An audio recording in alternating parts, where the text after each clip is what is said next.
Hello students. तो देखिए, last lecture में हमने अपने चैप्टर लिक्विड सॉल्यूशन में बात की थी अबाउट फ्रैक्शनल डिस्टिलेशन के बारे में। ठीक है, तो फ्रैक्शनल डिस्टिलेशन होता क्या है? दो मिक्सिबल जो आपके लिक्विड्स होते हैं, सॉल्यूशंस होते हैं, उनके कंपोनेंट को आपस से अलग करना, अपने आप से उनको क्या करना, अलग अलग करना। ठीक है, सेपरेट करना उन कंपोनेंट को, उसे हम क्या बोलते हैं, आपका फ्रैक्शनल डिस्टिलेशन बोलते हैं। फ्रैक्शनल डिस्टिलेशन हम दो तरीके से करवाते हैं। ठीक है, फर्स्ट वन था आपका that is isothermal fractional distillation, जिसमें हम टेम्परेचर को क्या रखते हैं, कांस्टेंट रखते हैं, और प्रेशर को हम क्या करते हैं, डिक्रीज या इंक्रीज करते हैं। ठीक है, हमने देखा था कि जैसे जैसे हम प्रेशर को डिक्रीज करते रहते हैं, आपका जो लिक्विड है वो किस में कन्वर्ट हो जाता है, वेपर, आपके वेपर में वो कन्वर्ट हो जाता है। ठीक है, और इसी प्रोसेस को कंटिन्यूसली रिपीट करते करते हम एंड में पहुंचते हैं, जहाँ पर हमारे पास वेपर्स में केवल ए कंपाउंड बनता है, और जो लिक्विड है उसमें आपका बी, जो दूसरा लेस वोलेटाइल कंपाउंड है, वो रह जाता है, और जो मोर वोलेटाइल कंपाउंड होता है उसकी वेपर्स आपको मिल जाती है। तो दोनों आपस में क्या हो जाते हैं, सेपरेट हो जाते हैं। ठीक है, चलिए आज हम सेकंड मेथड के बारे में बात करते हैं, दैट इज आइसोबारिक प्रोसेस। ठीक है, आइसोबारिक फ्रैक्शनल डिस्टिलेशन। तो उसके बारे में हम स्टार्ट करते हैं। सेकंड मेथड है आपका that is isobaric fractional distillation.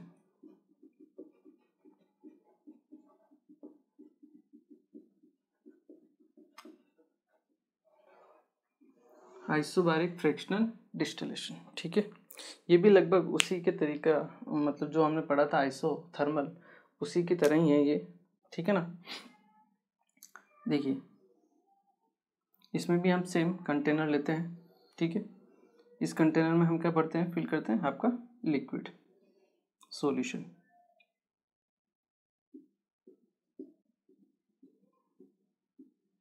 यहाँ पर भी हमने दो कंपोनेंट फिल कर दिए, ए और ये आपका बी।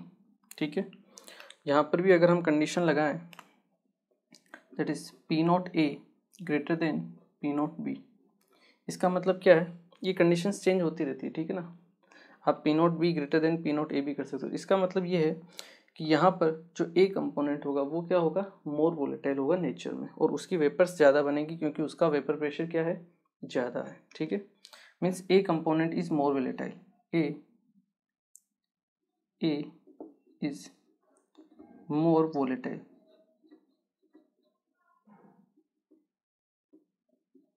और अगर ए मोर वोलेटाइल है तो यहाँ जो इसकी वेपर्स बनेगी ए की, वो क्या बनेगी, आपके पास ज़्यादा बनेगी, क्योंकि ए की भी बनेगी और आपके पास बी की भी वेपर्स यहाँ पे फॉर्म होगी। यहाँ ए भी रहेगा और बी भी रहेगा। ठीक है, और जो बी है उसकी वेपर्स कम होगी, ए की वेपर्स क्या होगी, ज़्यादा होगी। ए लिखा है हमने इज मोर वोलेटाइल, वेपर्स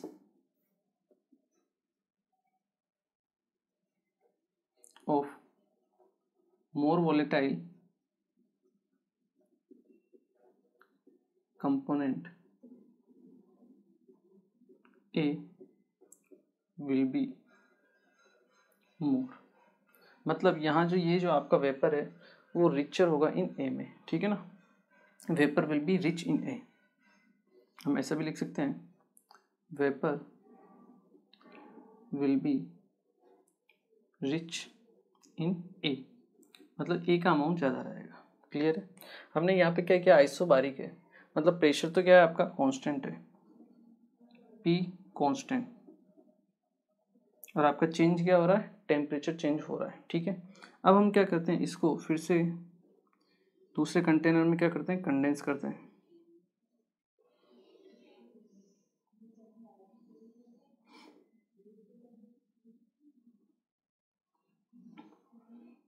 ठीक है, ये फिर से आपका लिक्विड। ठीक है, नेक्स्ट हम क्या करेंगे, अब मान लो यहाँ पर वेपर जो है रिच है ए में, तो इसका मतलब यहाँ जो लिक्विड बना होगा वो भी क्या होगा, रिच इन ए होगा। Liquid will be rich in A का अमाउंट उसमें ज़्यादा होगा। ठीक है, यहाँ पे आइसोबारिक में कुछ कैलकुलेशन भी होती है आपकी, ठीक है ना। जैसे यहाँ पर मान लो इसका मोल फ्रैक्शन है XA और इसका मोल फ्रैक्शन है आपका XB, ठीक है। और जो वेपर फेज में है उसका मोल फ्रैक्शन हमने लिया है आपका YA और B का मोल फ्रैक्शन हमने लिया है YB, ठीक है। तो देखिए, और यहाँ पे हमने मोल फ्रैक्शन जो हम लेंगे, क्योंकि ये लिक्विड है तो लिक्विड का हम मोल फ्रैक्शन लेते हैं X-A और एक तो X-A हो जाएगा, एक X-B कर देते हैं, ठीक है, A और B के लिए। अब देखिए यहाँ से जो वेपर्स बनेगी वही तो यहाँ पे जाके क्या होगी, कंडेंस होगी और वही लिक्विड में बनेगी। इसका मतलब यहाँ जो कंपोजिशन होगा मोल फ्रैक्शन का वही कंपोजिशन यहाँ पर होगा, क्योंकि चेंज तो होगा नहीं।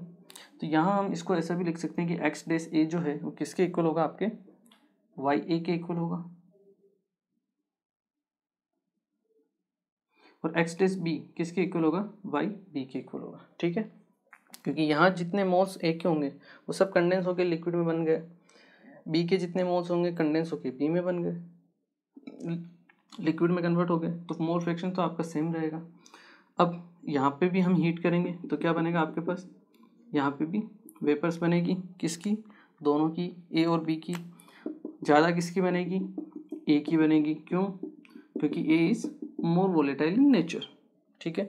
तो यहाँ के कंपेरिजन में फिर यहाँ पर ए का परसेंटेज और बढ़ जाएगा, ठीक है। तो ये जो होगा vapour of A will be more richer, इससे ज़्यादा रिच होगी यहाँ पे, मतलब ए का परसेंटेज ज़्यादा होगा, उसका कंपोजिशन ज़्यादा होगा। फिर हम क्या करेंगे, फिर से इसको हम किसी और कंटेनर में क्या करेंगे, स्टोर करेंगे। हमने फिर से इसको क्या किया, कंडेंस किया। अब यहाँ जो लिक्विड होगा, ठीक है, मान लो यहाँ पे अगर मैं मोल फ्रैक्शन लिखता हूँ, ये मैं मोल फ्रैक्शन लिखता हूँ आपके Y', क्योंकि यहाँ पे मैंने YA लिखा तो मैं यहाँ लिखता हूँ Y'(A) और Y'(B), ठीक है। ये A है, ये आपका B, क्लियर है। ये कंडेंस होके किस में बदलेगी, आपके लिक्विड में बदलेगी। लिक्विड के लिए अगर मैं कंपोजिशन लिखूँ, X' लिखा था, अभी मैं X'(A) लिखता हूँ and that will be equal to किसके बराबर होगा, इसके बराबर, Y'(A) के बराबर, क्योंकि यही वेपर्स कंडेंस होके लिक्विड में कन्वर्ट हो रही है। सेम इसी तरह से X'(B) ये किसके इक्वल होगा, Y'(B) के इक्वल होगा, ठीक है। और फिर से यहाँ क्या बनेगी, आपकी वेपर्स बनेगी, क्लियर है, जिसमें ज़्यादा क्वांटिटी किसकी रहेगी, आपके ए की रहेगी। मतलब यहाँ जो आएगा आपकी वेपर वो इससे भी ज़्यादा रिच होगी ए में, ठीक है, मोर रिचर इन ए। इस तरह से हम प्रोसेस को क्या है, कंटिन्यूसली रिपीट करते जाएंगे करते जाएंगे करते जाएंगे। कब तक, जब तक एक पूरा का पूरा वेपर में कन्वर्ट नहीं हो जाता और जो रेजिड्यू आपका बच जाता है, जो नीचे बच जाता है लिक्विड, ठीक है, उसको हम क्या बोलते हैं, रेजिड्यू। तो जितना बच जाएगा वो सारा का सारा बी हो जाना चाहिए और ऊपर वेपर्स किसकी हो जानी चाहिए, ए की। तब तक हम इस प्रोसेस को क्या है, कंटिन्यूसली रिपीट करते रहते हैं। तो यही तरीका है जो मतलब हम काम में लेते हैं, ठीक है ना। सेम उसी की तरह ही है, बट यहाँ आइसोबैरिक है तो प्रेशर कांस्टेंट होता है, टेम्परेचर के जरिए ये हम प्रोसेस करते हैं, ठीक है।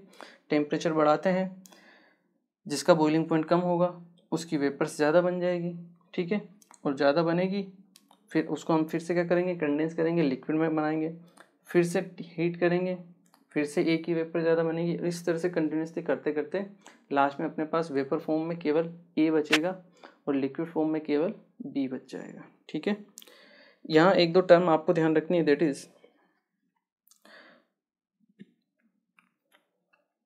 ये जो लिक्विड है, ठीक है ना, ये जो वेपर है, वेपर को हमने क्या किया, कंडेंस किया और ये लिक्विड फॉर्म हुआ। इस लिक्विड को हम बोलते हैं कंडेंसेट। क्या बोलते हैं, condensate. New liquid form, new liquid form is condensate उसे हम क्या बोलते हैं, कंडेंसेट बोलते हैं। क्लियर है। और जो कंडेंसेशन से पहले ये जो बच जाता है, इसमें ए कंडेंसेट होके इसमें चला गया, बी कंडेंसेट होके कुछ इसमें चला गया, ए और बी लिक्विड कुछ बच गया, इसको हम बोलते हैं रेजिड्यू। क्या बोलते हैं, रेजिड्यू, जो आपके पास रेस्ट बच जाता है, RESIDUE, रेजिड्यू। ठीक है। New liquid form is condensate, old liquid left is residue. Clear है। तो ये चीज़ आपको ध्यान रखनी। कंडेंसेट के अलावा इसको डिस्टिलेट भी बोला जाता है। क्या, डिस्टिलेट, क्योंकि डिस्टिल्ड होके वेपर लिक्विड में कन्वर्ट हो रही, तो इसको हम डिस्टिलेट भी बोल देते हैं कभी कभी, डिस्टिलेट। ठीक है, जो वेपर लिक्विड में फॉर्म हो रहा है। ठीक है। तो कभी कभी क्वेश्चन में वो पूछ लेता है कि रेजिड्यू कितना बचा, कंडेंसेट कितना बचा, तो ये पता होना चाहिए रेजिड्यू किसको बोलते हैं और कंडेंसेट किसको बोला जाता है। ठीक है। जैसे ये रेजिड्यू होगा, ये कंडेंसेट होगा। इसके लिए अगर हम बात करें तो इसके लिए ये रेजिड्यू हो जाएगा और ये कंडेंसेट हो जाएगा सेकंड प्रोसेस के लिए। इस तरीके से आपको पूछा जा सकता है। क्लियर है।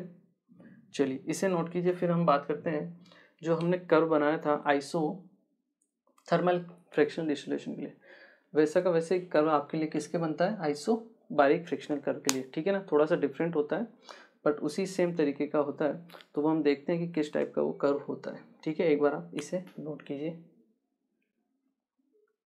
चलिए तो हम आगे स्टार्ट करते हैं और हम बात करते हैं कर्व के बारे में। ठीक है, तो एक कर्व तो हमने देख लिया था आपका, कौन सा वाला, आइसोथर्मल के लिए। ठीक है,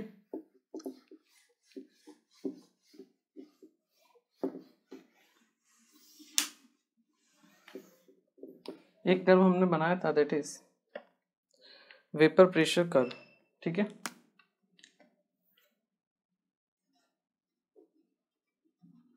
वेपर प्रेशर जो कर्व हमने बनाया था। ठीक है,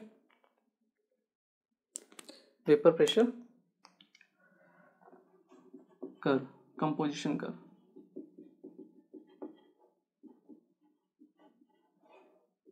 वेपर प्रेशर कंपोजिशन कर्व कैसा था आपका,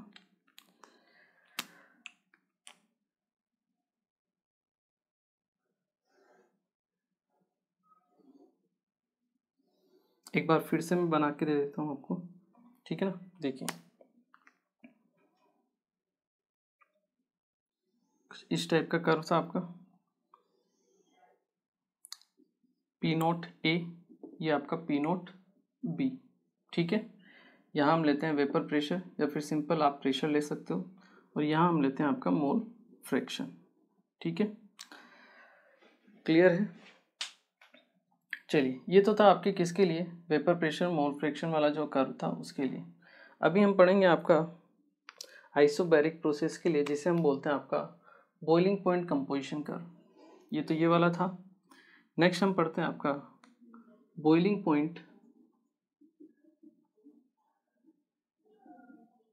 कंपोजिशन कर्व।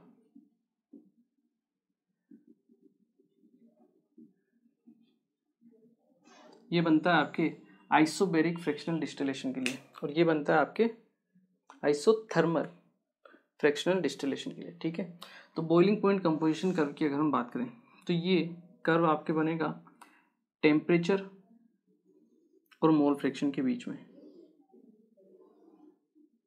किस किस के बीच में, टेम्परेचर और मोल फ्रैक्शन के बीच में। ठीक है, तो देखिए यहाँ से हमें देखने में पता चल रहा है कि P nought B is greater than P nought A है। ठीक है, मतलब B is more volatile in nature. ठीक है, क्लियर है। यहाँ हम ग्राफ बनाएंगे आपका टेम्परेचर टी और मोल फ्रैक्शन के बीच में।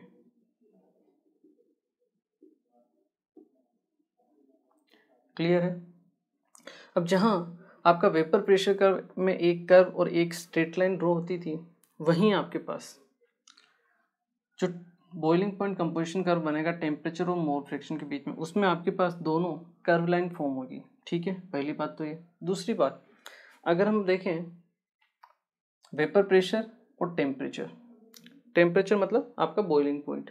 मैंने आपको बताया था कि बॉइलिंग पॉइंट जो होता है इन्वर्सली प्रोपोर्शनल है किसके, वेपर प्रेशर के। जितना वेपर प्रेशर कम होता है उतना ही बॉइलिंग पॉइंट आपका क्या होता है, इंक्रीज होता रहता है। मतलब अगर यहाँ पी का बॉइलिंग पॉइंट या पी का वेपर प्रेशर कम है तो बॉइलिंग पॉइंट पी का क्या होगा, आपका ए कंपोनेंट का ज़्यादा होगा। मतलब इसको हम यहाँ पर ले सकते हैं, ठीक है। ये टेम्परेचर कुछ आएगा, इसको मैं नाम दे देता हूँ आपका टी ए, ठीक है, टी ए नाम मैं दे देता हूँ इसको। ये आपका टेम्परेचर है, क्लियर।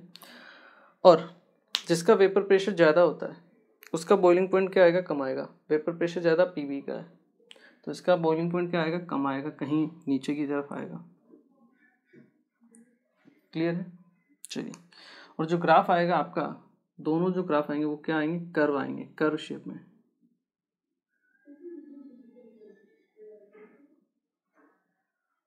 इस टाइप से, ठीक है ना।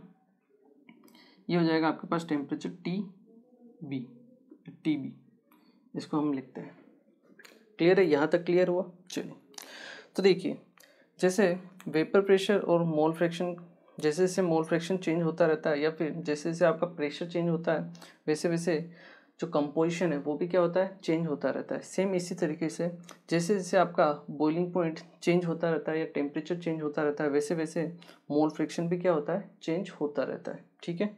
अब इस ग्राफ के लिए अगर हम बात करें तो यहाँ पे नीचे की तरफ लिक्विड था, ऊपर की तरफ थी आपकी वेपर्स, ठीक है, और बीच में लिक्विड और वेपर्स दोनों आपके इक्विलिब्रियम में थी, ठीक है। सेम इसी तरह से अगर हम यहाँ बात करें तो देखिए, अगर हम टेम्परेचर इंक्रीज करते हैं तो लिक्विड किस में कन्वर्ट होता है, गैस में।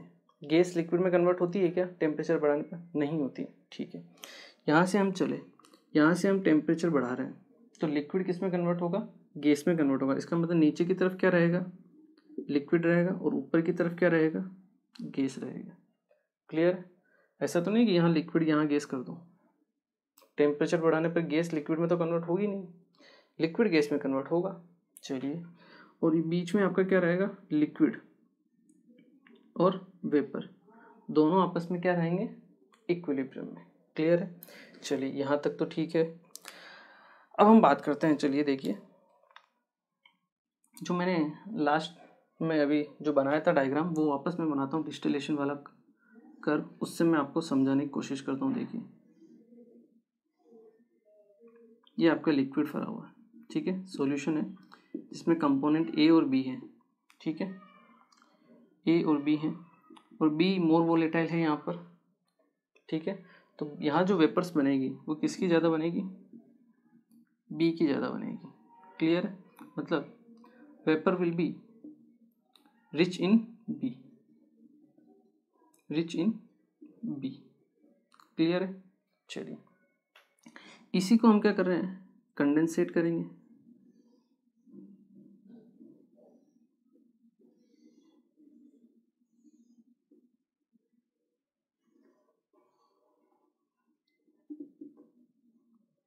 और कंडेंसेट हम करके हमने इसको फिर से किस में कन्वर्ट किया, लिक्विड में। और ये जो लिक्विड होगा वो रिच होगा in A, sorry rich in B, rich in B. और यहाँ जो इसकी वेपर्स फॉर्म होगी मोर रिच इन बी, ये मैंने बनाया था, ठीक है। चलिए देखिए, हम आइसोबैरिक का बोल रहे हैं तो प्रेशर सेम है, टेम्परेचर को हम चेंज कर रहे हैं, ठीक है। देखिए, एक फिक्स टेम्परेचर पर हम बात की हमने देखिए, किसी भी एक टेम्परेचर पर अगर हम बात करेंगे तो इस टेम्परेचर पर ये कर्व आपका कट कर रहा है इस लिक्विड वाली लाइन को, ठीक है, क्लियर है। यहाँ पर जो मोल फ्रैक्शन होगा वो क्या होगा आपका, यहाँ पे जो मोल फ्रैक्शन होगा वो आपका मोल फ्रैक्शन होगा। एक्स ए मान लो यहाँ पर कितना है, 1 है, तो एक्स बी कितना होगा, 0, और एक्स ए यहाँ पर 0 है तो एक्स बी कितना होगा, 1, ठीक है। चलिए, तो देखिए, मान लो एक्स ए की वैल्यू यहाँ पे कट किया 0.8 पर, कहाँ कट किया, 0.8 पर, तो एक्स ए कितना हो गया आपके पास 0.8, तो एक्स बी कितना हो गया आपके पास 0.2, यहाँ पर 0.8 पर कट किया इसने, क्लियर है। अब दूसरे किसी टेम्परेचर की बात करें, यहाँ टेम्परेचर T1 होगा, दूसरे किसी टेम्परेचर पे बात करेंगे, यहाँ पे मोल फ्रैक्शन क्या होगा, डिफरेंट होगा। फिर किसी तीसरे टेम्परेचर पे बात करेंगे तो वहाँ मोल फ्रैक्शन क्या होगा, डिफरेंट होगा। मतलब अगर आप टेम्परेचर चेंज करते हो तो जो आपका मोल फ्रैक्शन है, कंपोजिशन, वो भी क्या होगा, चेंज होगा। क्लियर है, ये चीज़ है, पहली चीज़ तो ये। दूसरी चीज़, अब अगर हम देखें किसी भी टेम्परेचर T पर, ठीक है, ये मान लो ये आपका ये वाला ही कर्व है, ठीक है।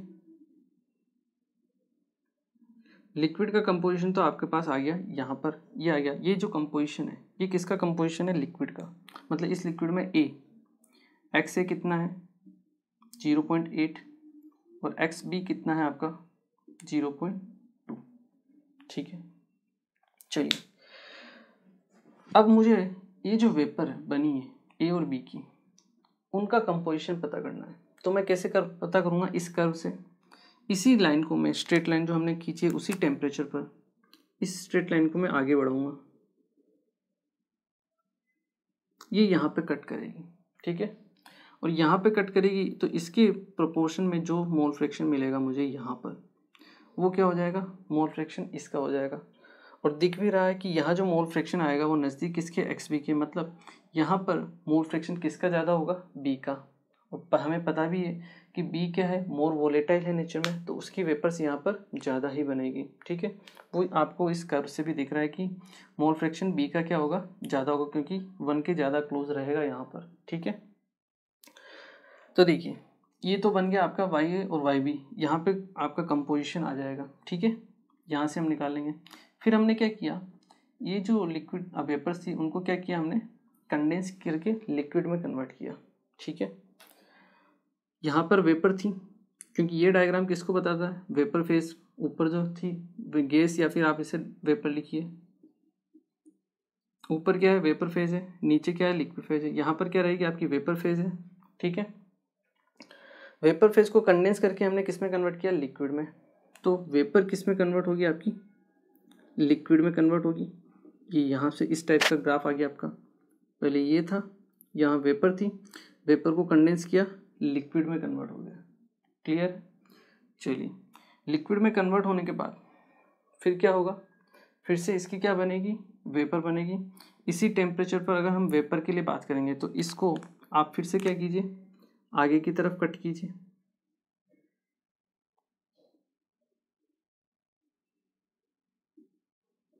ये यहाँ कहीं टच होगा, और फिर यहाँ पे कंपोजिशन क्या होगा, अगर हम देखेंगे इस वेपर का, तो यहाँ पे ये कंपोजिशन आएगा जो कि क्या है, और ज़्यादा नज़दीक है किसके, बी के। मतलब बी का जो परसेंटेज है या कंपोजिशन है वो और ज़्यादा बढ़ चुका है। और जैसा भी हम देखते भी हैं कि जैसे जैसे हम इस प्रोसेस को रिपीट करते जाएंगे, जो मोर वोलेटाइल कंपोनेंट होगा उसका परसेंटेज या उसका कंपोजिशन, मोल फ्रैक्शन बढ़ता हुआ जाएगा, ठीक है। वो आपको ग्राफ से भी दिख रहा है। पहले लिक्विड था, ये मोल फ्रैक्शन था, वेपर फेज में मोल फ्रैक्शन बढ़ चुका है, यहाँ से गए मोल फ्रैक्शन बढ़ा। फिर हमने क्या किया, इसको कंडेंस करके लिक्विड फॉर्म में कन्वर्ट किया। लिक्विड फॉर्म में जैसे कन्वर्ट होगा इस कर्व पे आ जाएंगे हम। फिर से किस में कन्वर्ट होगा, लिक्विड वेपर में कन्वर्ट हुआ, ये वेपर वाले फेज पे इस पॉइंट पर आ गए हम, ठीक है। तो यहाँ पे जो मोल फ्रैक्शन होगा ये आपके बी के और ज़्यादा नज़दीक है। इसका मतलब बी का परसेंटेज क्या होता जा रहा है, कंटिन्यूसली बढ़ता ही जा रहा है। इस तरह से प्रोसेस क्या होता है, कंटिन्यूसली चलता रहता है। फिर हम इसको कंडेंस करेंगे, फिर उसकी वेपर बनाएंगे, फिर धीरे धीरे धीरे धीरे प्रोसेस बढ़ता जाएगा, और लास्ट में हमें बी जो है अलग मिल जाएगा ऊपर की तरफ वेपर फॉर्म में, और ए जो रहेगा आपका नीचे रह जाएगा आपके लिक्विड की फॉर्म में, ठीक है। तो देखो प्रोसेस इंपॉर्टेंट नहीं है, मतलब आपको ये ग्राफ रीड करना आना चाहिए, समझना आना चाहिए कि अच्छा ये ग्राफ है, इसका मीनिंग क्या है, इसको हम कैसे समझते हैं, आइडेंटिफाई करते हैं, ये आपको समझना आना चाहिए बस। और कुछ ज़्यादा इंपॉर्टेंट चीज़ इसमें है नहीं। दो टाइप के आपके कर्व होते हैं, आइसोथर्मल के लिए होता है वेपर प्रेशर कंपोजिशन कर्व, ठीक है, एक स्ट्रेट लाइन एक कर्व लाइन। जबकि बॉइलिंग पॉइंट कंपोजिशन कर्व की बात करें तो ये टेम्परेचर और मोल फ्रैक्शन के बीच में होता है, दोनों आपकी कर्व लाइन रहती है, ठीक है। और जैसे जैसे आप टेम्परेचर चेंज करते रहते हो मोल फ्रैक्शन भी क्या होता रहता है, आपका चेंज होता रहता है। क्लियर है। तो ये कुछ चीज़ें थी जो किससे रिलेटेड थी, आपकी बॉइलिंग पॉइंट कंपोजिशन कर्व से। आई होप क्लियर हुआ होगा ये, ठीक है ना। तो ये इम्पोर्टेंट चीज़ है, इसको समझना आपके लिए, ठीक है ना। इसको एक बार आप क्या कीजिए, नोट कीजिए। चलिए, तो आई होप ये आप लोगों ने नोट कर लिया होगा, ठीक है ना। इसमें एक और चीज़ जो आपको ध्यान रखनी है कि अगर हम बॉइलिंग पॉइंट की बात करें मिक्सचर का लिए, तो उस मिक्सचर का जो बॉइलिंग पॉइंट होता है वो ये TA मैक्सिमम और TB मिनिमम, इन दोनों के बीच में ही आपका क्या करता है, लाई करता रहता है, ठीक है। क्योंकि ये A के लिए बॉइलिंग पॉइंट है, ये B के लिए बॉइलिंग पॉइंट है, तो मिक्सचर का बॉइलिंग पॉइंट इन दोनों के बीच में क्या करेगा, लाई करेगा। क्लियर है। चलिए, ये चीज़ भी आपको ध्यान रखनी है, चाहो तो आप लिख सकते हो boiling point of mixture will be in between TA and TB। Clear है। चलिए, आई होप आप लोगों ने नोट कर लिया होगा, इसको भी आप नोट कीजिए। फिर हम इससे रिलेटेड एक क्वेश्चन करते हैं ताकि आपको थोड़ी क्या है पता चले कि हम इसको कैसे यूज़ करते हैं। एक बार आप इसे नोट कीजिए। चलिए, तो एक क्वेश्चन हम करते हैं इससे रिलेटेड, ठीक है ना, ताकि आपको पता चले कि किस टाइप के क्वेश्चन इससे पूछे जा सकते हैं। क्वेश्चन दिया हुआ है for a solution containing A and B, P note A आपको दिया है 300 टोर और P नोट B दिया है आपको 100 टोर, ठीक है। The mole fraction of A in vapour phase over the liquid mixture is 0.5, ठीक है। क्लियर है। Then determine the composition of the vapour over the distillate. देखिए क्वेश्चन क्या है, पहले क्वेश्चन समझते हैं, ठीक है ना। ये आपने कंटेनर लिया, ठीक है। इस कंटेनर में आपने क्या फिल किया है, लिक्विड फिल किया हुआ है, ठीक है, जिसमें दो कंपोनेंट हैं आपके पास, A और B है, ठीक है, जिनकी वेपर्स फॉर्म हो रही है, ठीक है। चलिए, the mole fraction of A in vapour phase over the liquid mixture is 0.5, मतलब आपको वैल्यू किसकी दी हुई है, YA की वैल्यू दी हुई है, कितनी दी हुई है, 0.5। क्लियर है। अब YA 0.5 है तो YB भी क्या होगा, 0.5 ही होगा। क्लियर है। मोल फ्रैक्शन दोनों का एडिशन 1 होता है, तो 1 माइनस 0.5 दैट इज 0.5, ठीक है। चलिए, फिर हमने क्या किया, इसको कंडेंसेट किया,